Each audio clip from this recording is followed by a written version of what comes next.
bo'ldi. Muncha bo'ldi mana o'g'li ham to'yi bo'ldi. Hayday! Ay Jil o'ynama Jil.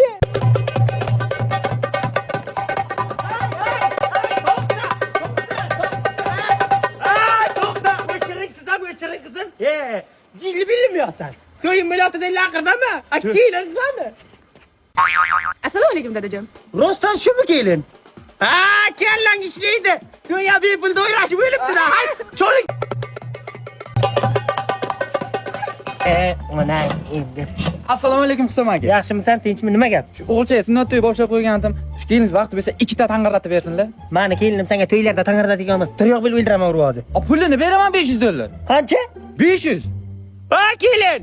Labay dadajon. Nima ish etib o'tiribsiz? Ovqat qilyapman. Ha, ovqat yig'ishtiring, zakaz bor, tinglat kelaylik. Zaklatib ber. Yerda bora, tamam. Mana zaklat. Ay, joninglar. Bo'lib boramiz, boray, bor. Bor. Hit. Ha, ovqat yig'ishtiring. Xotin, uxlamoqqa qo'y.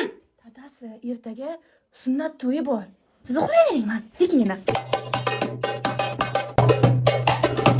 Kelin.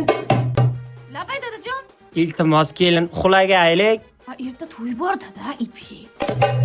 Ha, qaychi deyman, to'y bo'lsa cholib bering.